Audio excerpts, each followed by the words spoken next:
Hey guys, welcome to our channel foodie plate. ఈరోజు అయితే మీకు పాలు పోసిన ఆనపకాయ కర్రీ చూపించిపోతున్నానండి. ఇది చాలా టేస్టీగా ఉంటుంది. మీరు ఎంతమంది ట్రై చేశారో నాకైతే తెలియదు. ఒకవేళ మీరు కనుక ఈ రెసిపీ ఆల్రెడీ ట్రై చేస్తే కనుక నాకు కింద కామెంట్ సెక్షన్లో అయితే చెప్పడం మర్చిపోకండి. ఏంటండి ఇంకా మా ఛానల్ని సబ్స్క్రైబ్ చేసుకోలేదు? వెళ్ళి కొంచెం సబ్స్క్రైబ్ చేసుకుని వచ్చి వీడియో చూడండి. అలాగే పక్కనున్న బెల్ ఐకాన్ క్లిక్ చేయడం కూడా మర్చిపోకండి. అప్పుడు మేము ఇలా వీడియో పెట్టగానే మీకు అలా నోటిఫికేషన్ వచ్చేస్తుంది. సో మా వీడియోస్ ఏమీ మిస్ అవ్వకుండా చూసేయచ్చు. ఇప్పుడు కర్రీ ఎలా చేసుకోవాలో చూసేద్దాము. Process start చేసేద్దామండి. ఫస్ట్ అయితే మనం ఆనపకాయ ముక్కలు లేతకాయ తీసుకుంటే బాగుంటుందండి కర్రీ అయితే. సో ఆనపకాయ ముక్కలు ఇలా చిన్న చిన్న ముక్కల కింద కట్ చేసుకోండి. ఇప్పుడు ఆ ముక్కలన్నీ ఒక కుక్కర్లోకి ట్రాన్స్ఫర్ చేసుకోండి. ఫస్ట్ ఆనపకాయ ముక్కల్ని మనం ఉడకబెట్టుకోవాలి. అప్పుడు బాగుంటుంది, ముక్క బాగుంటుంది అండ్ అలాగే టైం కూడా కలిసి వస్తుంది. మా ఇంట్లో అయితే మా అమ్మగారు ఎక్కువ అన్నీ ఫస్ట్ కుక్కర్లో అలా విజిల్స్ రానిచ్చేస్తారు. టైం ప్రాసెస్ తగ్గుతుంది అండ్ అలాగే కర్రీ కూడా టేస్టీగా ఉంటుందని చెప్పి.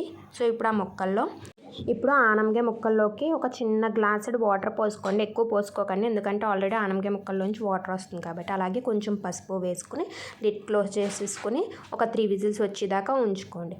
అవి 3 విజిల్స్ వచ్చాక ఇప్పుడు ఆ కుక్కర్ పక్కన పెట్టేసుకుని ఇప్పుడు మళ్ళీ ప్యాన్ పెట్టుకుని దాంట్లో కొంచెం ఆయిల్ వేసుకోండి. ఇప్పుడు మళ్ళీ మనకు విజిల్ వచ్చేలోపు ఈ ప్రాసెస్ అయిపోతుంది కాబట్టి, ఎందుకంటే విజిల్ రావడానికి టైం పడుతుంది కదండి, అందుకు.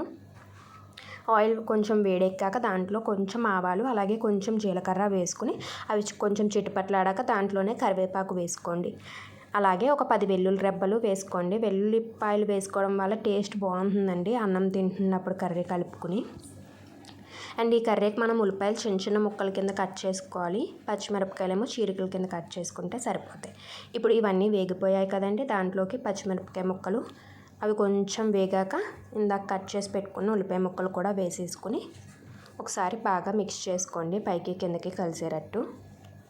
ఒకసారి మిక్స్ చేసేసుకున్నాక దాంట్లో కొంచెం పసుపు అండ్ కొంచెం సాల్ట్ కర్రీకి తగినంత వేసుకుని బాగా మిక్స్ అయ్యేటట్టు ఒకసారి కలుపుకొని మూత పెట్టుకొని కొంచెం సేపు మగ్గనివ్వండి. ఉల్లిపాయలు మగ్గాలి. మధ్యలో ఒకసారి చూసుకుని కలుపుకోండి అంటుకోకుండా. ఇదిగో నేను పసుపు ఉప్పు వేసేసుకొని కలిపేసుకొని పెట్టేసుకుంటున్నానండి. మనము ఈ ప్రాసెస్ అయ్యి మనకి ఉల్లిపాయలు మగ్గేలోపు ఆనపకాయ ముక్కలు కుక్ చేసుకున్నాక విజిల్ కూడా వచ్చేస్తుంది. సో టైం కూడా కలిసి వస్తుందండి మీరు ఇలా ప్యారలల్గా చేసుకుంటే.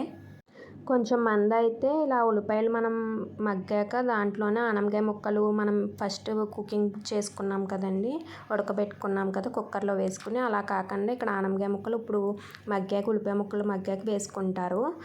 అప్పుడు వేసుకొని కలుపుకుంటూ ఉంటారండి. సో అలా అయితే టైం పడుతుంది కదా, సో మేమైతే ఇలా చేసుకుంటాం. మా ఇంట్లో అయితే టైం కలిసి వస్తుంది అండ్ బాగుంటుంది కర్రీ అని చెప్పి. ఆ ఉల్లిపాయలు మగ్గిలోపు ఒకసారి కుక్కర్ విజిల్ వస్తుందేమో చూసుకోండి. ఇక్కడైతే వచ్చేసింది మాకు. సో ఇప్పుడు కొంచెం వాటర్ ఎక్స్ట్రా ఉన్నాయి, ఆ వాటర్ మీరు బయటకు తీసేసుకోండి, ఒలగబోసేసుకొని పక్కన పెట్టుకోండి. ఎందుకంటే మనకు ఆల్రెడీ ఆనపకాయ కుక్ అయిపోయింది కాబట్టి వాటర్తో పని లేదు. చూసారుగా ఆనియన్స్ కూడా మనకు మగ్గిపోయినాయి. ఇప్పుడు దాంట్లో ఇందాక మనం కుక్ చేసి పెట్టుకున్న ఆనపకాయ ముక్కల్ని ట్రాన్స్ఫర్ చేసేసుకోండి. ట్రాన్స్ఫర్ చేసుకున్నాక బాగా ఒకసారి పైకి కిందకి బాగా కలుపుకోండి. ఉల్లిపాయలు అన్నీ మిక్స్ అయ్యేటట్టు బాగా పైకి కిందకి కలుపుకొని ఒక 5 మినిట్స్ కొంచెం కుక్ అవనివ్వండి. కొంచెం వాటర్ ఉంది కాబట్టి అది కూడా మగ్గిపోతుంది.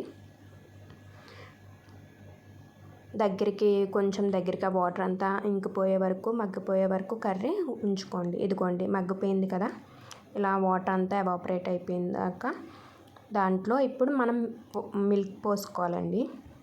మేమైతే ఆవు పాలు వాడుతున్నాము, మాకు అవే ఉంటాయి. మీరు ఏ పాలైనా యూజ్ చేయొచ్చు, ఇలా పర్టికులర్గా ఇదే అని లేదు. ఇదిగో చిన్న గ్లాసుడు పాలు వేసుకుంటున్నాము. అవి వేసుకున్నాక ఒకసారి బాగా మిక్స్ చేసుకోండి. మూత అయితే పెట్టకండి ఇప్పుడు, ఎందుకంటే మూత పెడితే ఏంటంటే పాలు కొంచెం ముక్కలుగా ఇరిగినట్టు అనిపిస్తుంది ఒక్కొక్కసారి. సో మూత పెట్టకుండానే మొత్తం కుక్ అయ్యేటట్టు చేసుకోండి. అంటే పాలన్నీ మళ్ళీ కుక్ అయ్యి దగ్గరికి వచ్చేస్తుంది కర్రీ మొత్తం. ఆ పాలన్నీ ఆనపకాయ అంతా ఉల్లిపాయలు అన్నీ పీల్చుకుంటుంది. సో అది మొత్తం దగ్గరికి వచ్చేదాకా కుక్ చేసుకోవాలండి. ఒక 5 to 10 మినిట్స్ పడుతుంది. చూసారుగా బాయిల్ అవుతున్నాయి పాలు. ఇదైతే చాలా టేస్టీగా ఉంటుందండి ఈ కర్రీ మనకి. మీరు కనుక ట్రై చేయకపోతే ఒకసారి ట్రై చేసి చూడండి, మీకు నచ్చచ్చు. ఒకవేళ ట్రై చేస్తే మాత్రం నచ్చితే కనుక కింద కామెంట్ సెక్షన్లో అయితే చెప్పడం మర్చిపోకండి. చూసారుగా మనకు మొత్తం కర్రీ మొత్తం దగ్గరికి వచ్చేసింది. ఇప్పుడు ఒకసారి పైకి కిందకి మిక్స్ చేసుకుని దాంట్లో లాస్ట్లో కొత్తిమీర వేసుకొని కలుపుకోవాలండి.